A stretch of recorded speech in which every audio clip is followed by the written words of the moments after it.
따라합시다. 너희가 먹을 것을 주라. 너희가 먹을 것을 주라. 여러분, 성경에 보면 여러 가지 있지만 오병이어의 이 사건보다요 더 멋지고 아름답고 하나님의 모습을 잘 드러내주는 것은 없습니다. 그래서 우리가 잘 아는 것 있잖아요. 예수님이 말씀하시니 물이 되나요? 뭐가 되었다? 포도주 됐네. 그렇지만 그건 요한복음 한 장에밖에 안 나옵니다. 요한복음에만 나오는 특별한 복음입니다. 그런데요, 오병이어 이거저는 마태복음 펼치면 나오고, 마가복음 펼치면 나오고, 누가복음 펼치면 나오고, 요한복음 펼치면 나오고, 사복음서 안 나오는 것이 없습니다. 그만큼 중요하다는 거죠. 그만큼 주님께서 자신을 드러내기에 명확하다는 거겠죠. 그분께서 말씀하실 때 너희가 먹을 것을 주라, 이렇게 제가 포인트를 잡았는데요, 가만히 보면 이 오병이어의 기적에 뜻은 5,000명 넘고 12도보관이 나온 것들은 할렐루야. 우리도 가면 경제적인 문제 해결, 우리도 가면 생업 해결, 우리도 가면 사업 번창, 이런 것들을 얘기하려고 하는 것보다 더 내면에 깊은 내면이 들어있다는 거죠. 여러분, 이 말씀을 시작하는 가운데 보면 13절이 나오잖아요. 14절에서는 뭐라고 하는지 압니까? 세례 요한이 죽음을 세례 요한의 제자들이 보고 난 뒤에 갈팡질팡하면서 어디를 가야 될까?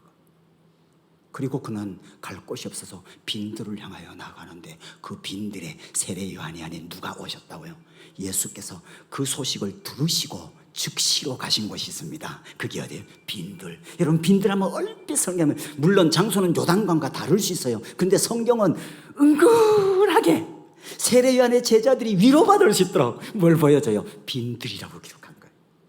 아, 기억할 수 있어요. 세례 요한의 제자들은 빈들에서, 요단강가에서 세례 요한에게 말씀을 듣고 세례를 받고 오실 그리스도에 대한 것을 배워나갔지, 발견할 수 있잖아요. 그들은 너무 영적인 지도를 잃고 고통과 힘듦 속에 있어서 어떻게 해야 될지 모를 거예요. 여러분, 혹시 요수아 1장 시작할 때 첫 말씀이 뭔지 압니까? 거기 보면 모세가 죽은 후에 그때 나오는 여호수아와 출애굽하는 그 용사와 같은 이 백성들의 모습을 기억합니까?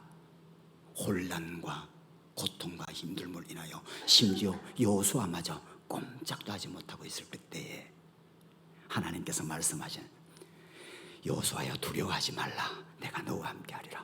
모세와 함께한 것처럼 너와 함께하려니 두려워하지 말라, 놀라지 마라 말씀해 주시잖아요. 야, 지도자가 또 없어지는 거 무서운 거거든요.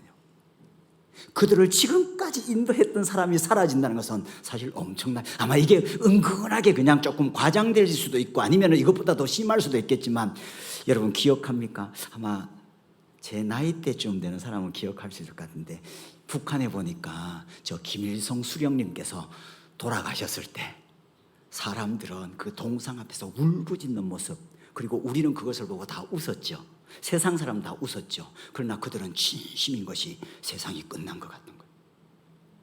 자기들의 먹을 것을 주는 수령님, 자기들의 삶을 책임져 주시는 그분, 자기들의 모든 생계를 책임진 그분이, 나라를 존속하게 했던 그분이, 죽지 않을 것 같은 영원한 그분이 죽었다는 거예요. 그럴 때 얼마나, 그래서 막 비통한 그 모습들을 보여주는데 난리도 아니었어요. 근데 우리는 보면서 웃었어요. 그렇지만 그들은 웃을 일이 아니었던 거예요. 여러분, 그것과 비교한다는 것은 조금 말 안 되는 것 같지만 그냥 한번 상상해 보는 거예요. 그렇죠? 그것처럼 마찬가지로 세례 요한이 죽었는데 세례 요한의 제자들과 믿음의 형제 자매들, 세례를 받고 예수 그리스도를 영접하는 하나님의 사람들은 얼마나 고통스러웠었겠습니까? 그러므로 그들은 갈 곳이 없어 허덕이다가 빈들을 향하여 나가는데 그곳에 예수님이 오셨다는 거예요. 그래서 은근하게 요단강과 여긴 달라요, 그죠? 그렇지만 성경은 은근하게 그걸 세례 요한을 위로하기 위해서일까요? 세례 요한의 제자들에게 힘주기 위해서일까요? 요한을 생각나게끔 싹 도출시켜 놨던 것을 봅니다. 여러분, 그렇습니다. 그만큼 오늘 이 사건과 맞물려서 나오는 부분들이 바로 여러분의 교회의 이름인 오병이어, 그건 진짜 은혜거든요. 그래서 오병이어의 은혜교회 이렇게 나오는데, 이러한 것처럼 이건 정말 은혜인 거예요. 이 지치고 힘든 그들에게, 살 소망이 없고 영적인 공고함 속에 찾아온 이들에게 하나님께서는 오병이어를 통하여 놀라운 일을 해주셨는데, 이 오병이어 보고 난 뒤에 이 세례 요한의 제자들과 광야에 왔던 이 사람들이 이제 우리의 인생의 문제는 해결됐구나, 세례 요한이 그렇게 길을 예비한다더니 이분이구나 하는 것을 발견할 수 있도록 오병이어 기적으로 보여주고요, 이게 생계를 위한 거나 먹고 마시는 것이나 이 땅의 부유함, 이것이 아니라 그것보다 더 깊은 것이고, 그것보다 더 근본적인 것이고, 그것보다 더 깊이 있는 내면에 영생하는 것들이 있다는 것들을 보여주기 위해서 오병이어를 설명하거든요. 그래서 오늘 이 부분 보면, 마태복음에 보면 오병이어의 기적 이렇게 하면서 조금 단절되는 것 같지만, 우리가 요한복음의 모습 보면 조금 더 펼쳐지는 부분들이 있어요. 보면 요한복음 6장 1절부터 15절까지 오병이어의 기적 사건이 일어나요. 할렐루야죠. 이게 끝나고 난 뒤에 그 다음부터 예수님께서 말씀하시는 것은 6장 35절에 가니까 이렇게 말해요. 예수께서 이르시되 나는 생명의 떡이니 내게 오는 자는 결코 줄이지 아니할 터이요 나를 믿는 자는 영원히 목마르지 아니하리라. 48절에 가서 예수님이 말해요. 내가 곧 생명의 떡이니. 그리고 난 뒤에 이것이 끝나고 난 뒤에 곧 이어서 나오는 부분들이 보면 은근하게 그곳에서 성만찬의 모습을 살짝 보여줘요.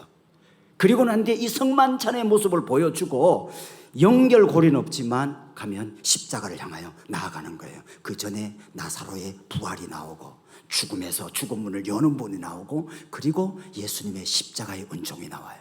여러분 가만히 한번 생각해 보십시오. 이 오병이어라는 이걸 딱 놓아두고 하나님의 말씀이 펼쳐가는 것을 보니까 우리가 오해하지 않도록, 우리가 표면적으로 보이는 이것으로 이게 오병이어네 이렇게 하지 않도록 하나님께서 주시고자 하는 건 뭐예요? 그 내면이 무엇인지를 가르쳐 주기를 원하는데, 이 오병이어에서 5,000명이 먹고 남은 조각이 12바구니였더라 이렇게 말할 때, 야 예수만 믿고 나면 이제 먹고 사는 문제 끝났네 이걸 말하려고 하는 것이 아니라, 성경이 아니 하나님께서 우리의 주고자 하는 것은 그 속에 예수 생명이 5,000명 먹고 12바구니 남는다고요. 예수님의 생명은 영원한 생명인데, 영원한 생명의 떡이 누구라고요? 이 바구니에 남아있는 12바구니에 남아있는 떡 조각을 오늘 시대가 지나서 우리가 2000년 전에 있었던 그 바구니를 우리가 하나 주워서 먹는 것이 아니라 우리에게 무엇을 먹고 산다는 거예요?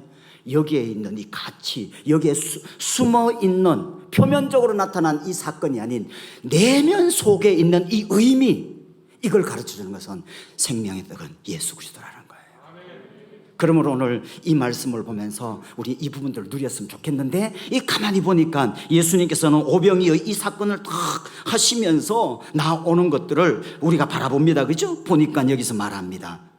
예수님께서는 이 일들을 일으키는 것에 그냥 우리에게 맡겨두지 않고, 아니 예수님께서 이 일 사건 앞에서 우리에게 무엇인가를 요구하는 것 두 가지가 있는 것 같아요. 물론 오병이어 이 사건 잘 아니까 그냥 더 이상의 많은 것들을 말씀드리지 않겠습니다. 그런데 오병이어 속에서 우리가 꼭 기억해야 될 것 두 가지만 생각하고 기도합시다. 오병이어를 통해 꼭 기억해야 될 것은 주님의 말씀 가운데 너희가 먹을 것을 주라. 한번 따라 합시다. 너희가 먹을 것을 주라. 너희가 먹을 것을 주라.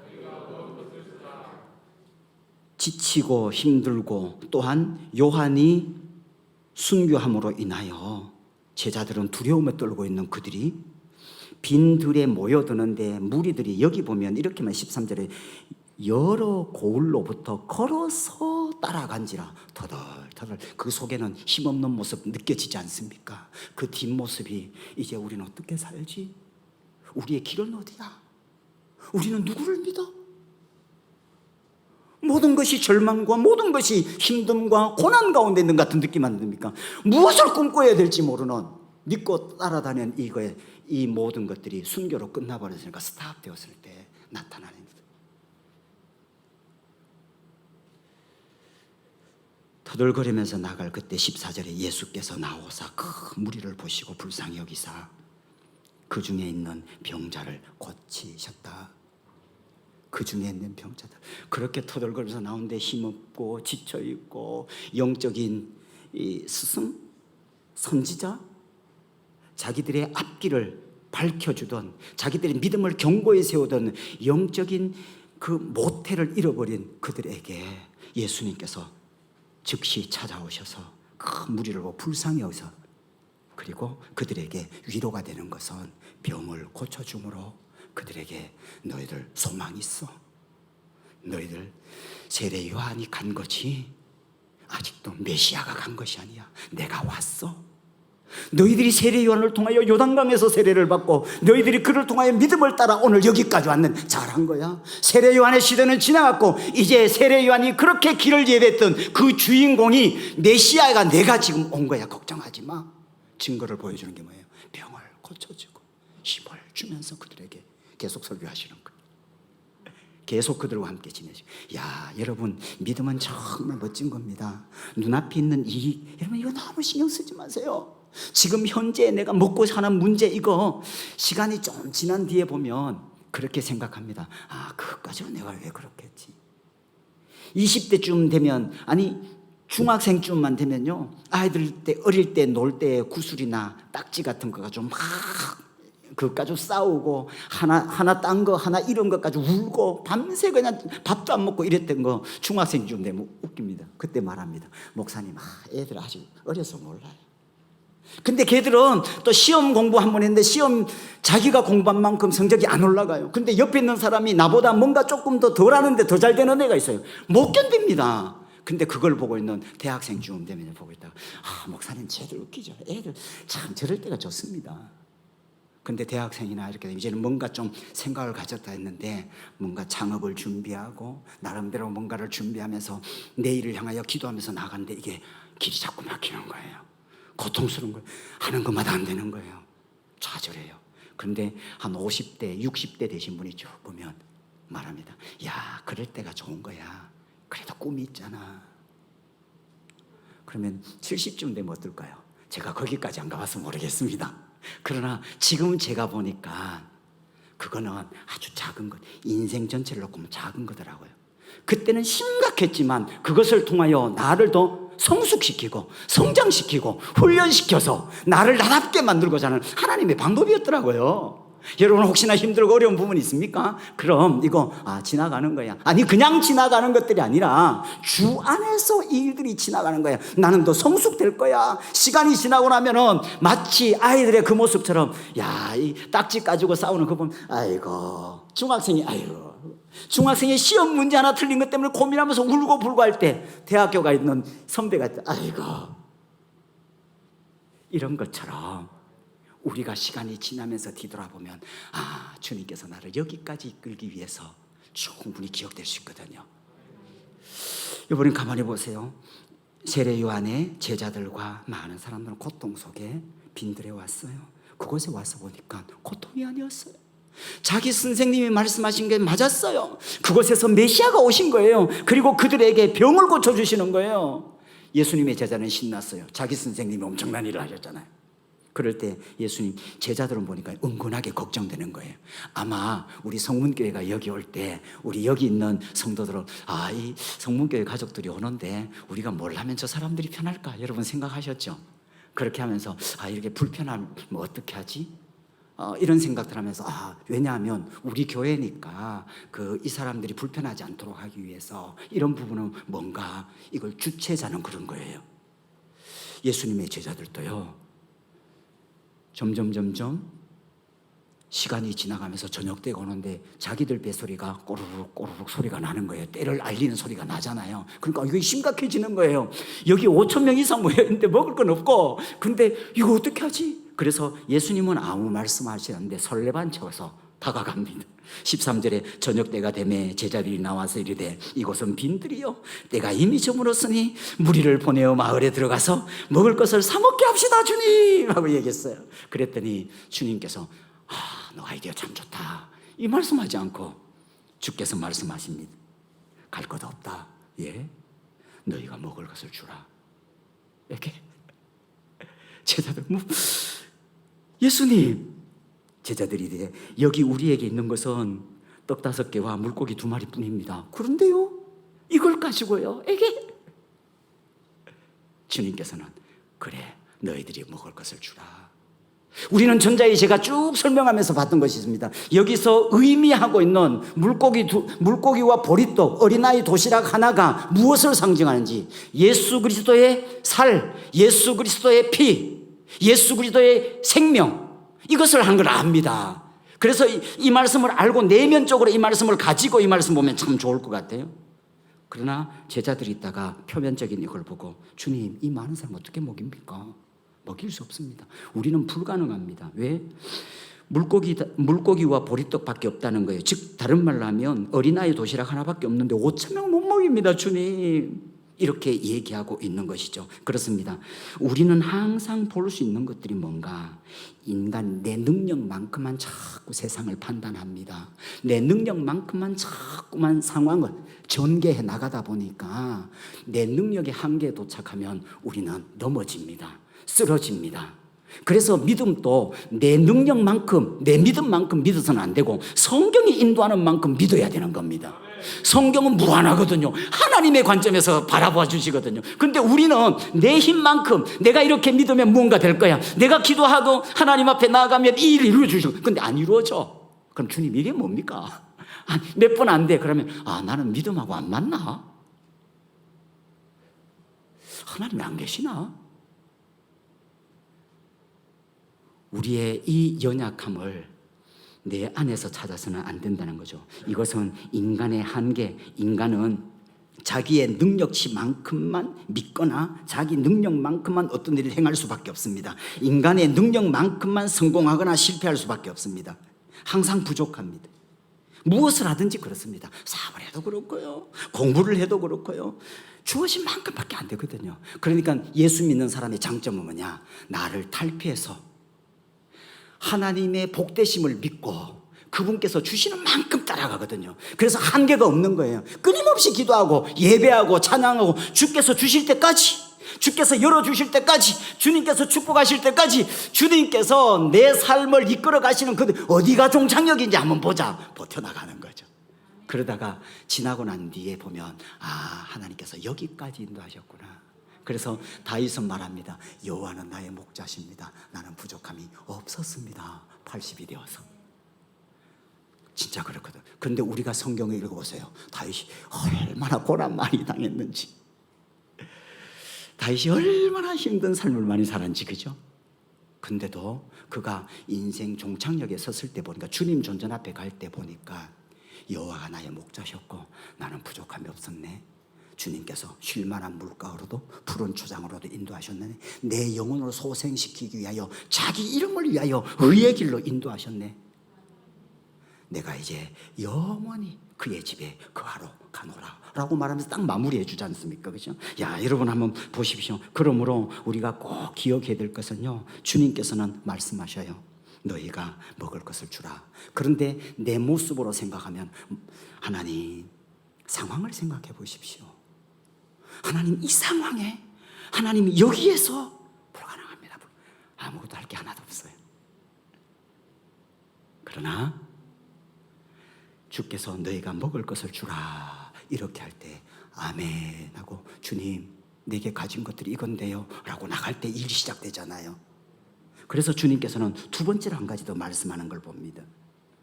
오병이어를 통하여 두 번째 주님의 말씀을 들어야 되는데요, 그것을 내게 가져오너라. 한번 따라할까요? 그것을 내게 가져오너라. 그것을 내게 가져오너라. 제자들은요, 그것을 내게 가져오라니까 그 간단한 거죠. 손가락 여기서 자꾸 들어갑니다. 가치 없는 이거 가지고 되겠어요? 그러면서 그들은 주님 앞에 가는 거죠. 나의 불가능을 주님께 맡기는 것이죠. 나의 비전을 주님께 맡기는 것이죠. 주님이 하시면 된다는 걸 주께서 지금 보여주고 싶은 거예요. 그러면서 주님께 드렸어요. 여러분 가만히 보십시오. 주님께서는 한 가지예요. 내게 가져오노라 할 때, 예 주님 드립니다, 이 사람이 필요한 거예요. 주님 이것과 뭐 하려고요? 이거 아니고, 주님 나는 연약한 거 알지 않습니까? 그거 아니고, 주님 드립니다. 가지고 왔습니다. 이게 필요한데, 마가복음 9장에 보니까 간질병자 아버지가 있었어요. 아들이 자꾸 간질병으로 불에도 넘어지고 물에도 넘어지고 너무너무 힘든 거예요. 생명의 위협을 계속 받아요. 그런데 예수님께 데리고 왔어요. 제자들이 고치지 못했어요. 예수님께서 찾아오셨어요. 그때 예수님께 말하면, 선생이여, 이 아이를 고쳐주옵소서. 이 아이가 자주 불에도 넘어지고 물에도 넘어집니다. 그리고 당신의 제자들은 하지 못했습니다. 할 수 있거든 당신이 해주십시오. 그렇게 말하잖아요. 그럴 때 예수님께서 그 아이를 데려오라. 그리고 말합니다. 아버지도 같이 오너라. 봐, 할 수 있거든이 무슨 말이니? 믿는 자는 능치 못할 일이 없어. 할 수 있거든이 무슨 말이니? 믿는 자는 믿으면 능히 못할 일이 없는 거야. 그럴 때 이 아버지는 다급하잖아요. 그래서 말합니다. 선생님이여, 나의 믿음 없음을 용서하옵소서. 제자들이 다 보고 있었어요. 그때 예수님께서는 치유하셨어요. 깨끗하게 치유해요. 이게 누구를 위해서 이 일을 일으켰을까요? 누구를 위하여? 할 수 있거든이 무슨 믿는 자는 능치 못한 일이 없는데, 이 말을 비단 이 아이, 비단 이 아버지? 아니요, 주님은 더 큰 마음을 가지고 계세요. 지금 제자들이 그걸 보고 있는 거예요. 지금 다른 사람들이 보고 있는 거예요. 아, 예수님은 모든 일이 가능하시구나 라를 보여주는 것이죠. 그죠? 이야, 우리 주님 이런 분이에요. 그러므로 내 한계를 가지고 자꾸 찾아오는 것은 주님은 거부하셔요. 그게 아니라 능치 못할 일이 없느니라 라고 말씀하기를 원하시는 거죠. 여러분, 그렇습니다. 그러므로 주님께서는 우리에게 말합니다. 가지고 와. 스코틀랜드 작은 마을에 한 가난한 가정에서 한 소년이 있었습니다. 생활이 많이 힘들었습니다. 그러나 가정은 믿음의 가정에서 태어났습니다. 교회에서 예배를 드립니다. 가족이 다 앉아서 예배 드리는데 헌금 바구니가 하나하나 돌아갑니다. 그럴 때 그 소년 앞에 헌금 바구니가 멈췄습니다. 잡았습니다. 사람들은 순서를 기다리고 있는데 헌금 바구니가 안 지나갑니다. 그 아이는 그거 붙잡고 물끄러미 바라보면서 그러다가 말합니다. 하나님, 저는 당신께 드릴 것이 없습니다. 그러나 이 헌금 바구니에 내 몸을 드립니다. 그리고 자기가 그 속에 신용을 하고 마음으로 자신을 드렸습니다. 시간이 지났습니다. 아프리카에 선교사가 파송될 시점이 왔습니다. 그쯤에 이 소년이 성장했습니다. 아프리카 최초의 선교사이고 아프리카 선교의 아버지라고 하는 리빙스턴입니다. 세상에 알려지기는 지리학자로, 탐험가로 일반 사람들은 알고 있습니다. 그러나 이 내용을 아는 우리는 아프리카 선교의 아버지 리빙스턴, 그는 드릴 것이 아무것도 없었습니다. 자신의 인격을 드렸습니다. 자신의 삶을 드렸습니다. 하나님 그거 사용하셨습니다. 기억합니까? 우리가 잘 아는 송명희라는 시, 내성마비입니다. 심지어 그의 전기에 읽어보면 자기는 죽고 싶어서 죽으려고 했지만 죽을 수가 없어요. 왜? 내가 머리가 명령하는데 손발이 안 따라주니까 죽는 것도 마음대로 안 되는, 물론 그래서는 안 됐지만 그랬다는 거예요. 그래서 너무너무 고통스러운데 어떻게 살아야 될지 모르는 그때였어요. 그가 예수님을 알게 된 거죠. 그리고 그는 이렇게 고백합니다. 나 가진 재물 없으나, 나 가진 지식 없으나, 나 남에게 있는 건강 없으나, 나 남이 없는 것 있으니, 나 남이 못 본 것을 보았고, 나 남이 듣지 못한 음성 들었고, 나 남이 받지 못한 사랑 받았고, 나 남이 모르는 것 깨달았네. 공평하신 하나님이 나 남이 가진 것 하나도 없으나 공평하신 하나님이 나 남에게 없는 것 갖게 하셨는데, 무엇을 가졌다는 거예요? 예수 그리스도 가진 거예요. 그리스도를 가지니까 내가 재물 없고, 그리스도 가지니까 지식이 없으나, 그리스도를 가졌으니까 건강이 없지만 남이 없는 것이 내게 있는데 이건 영원한 거예요. 잊혀지지 않는 거예요. 빠져나가지 않는 거예요. 이 영향력이 얼마나 큰지 장애인들에게는 영향 미친 게 아니라 각 교회에서 그분 모시고 은혜 받으려고, 그분이 오고 나면 다 눈물 흘리고 울고 그러면서 주님 살아계시군요, 당신은 공평하신 분입니다. 어떻게 공평해요? 근데 공평하신 분인 거예요. 왜? 그분이 고백했거든요. 여러분, 저와 여러분들이 똑같이 다 좋은 집에 살아야 돼. 똑같이 다 고학력에 대해 도 똑같이 다 예수 믿는 사람들은 그렇게 특별한 존재가 되어 있는 그게 아니라 예수 그리스도 안에 있는 사람들이 정말 가져야 될 것이 있는데 그것은 이렇게 송명이신 이런 분들처럼 느끼고 경험하는 거예요. 그분 모시는 거예요.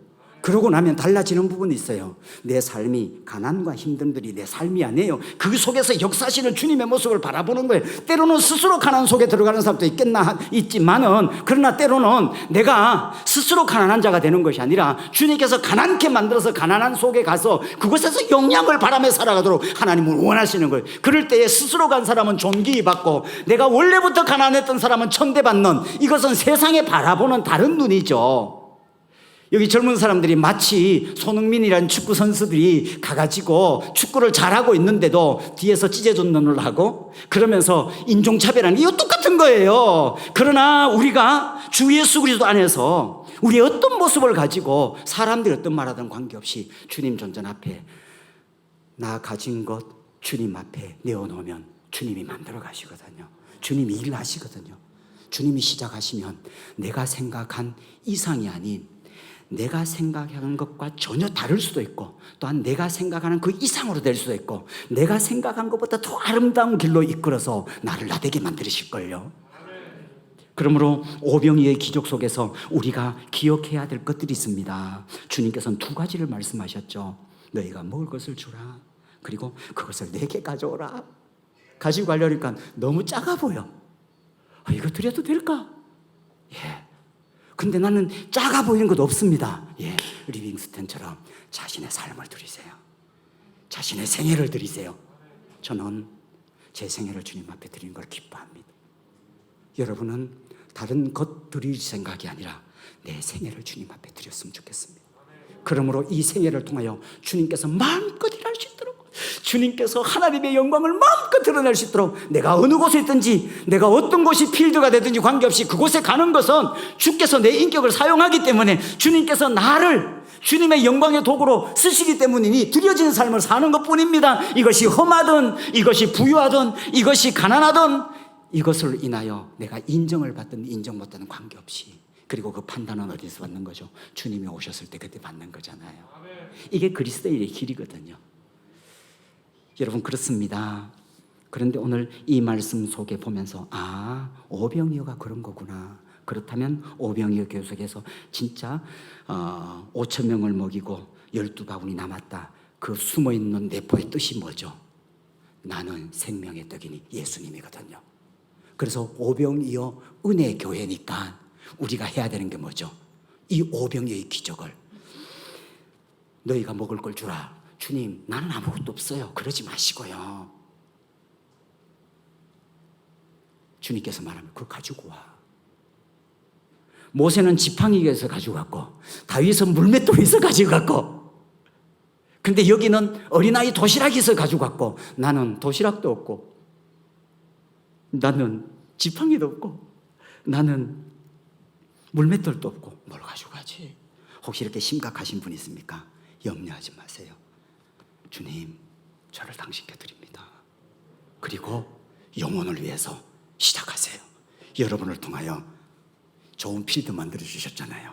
그럼 이곳에서 선수들이 뛰어다니시 주님을 찬양하고, 이곳에서 기도하고, 이곳에서 하나님을 영화롭게 하고, 이곳에서 말씀이 선포되고, 이곳에서부터 하나님의 역동적인 은혜가 일어나 하나님께서 여러분을 통하여 하고 싶은 것들이 참 많은 것 같습니다. 그래서 오늘 이 말씀을 저 통해서 주시는 거 아닌가 생각합니다. 주님은 두 가지 말씀하십니다.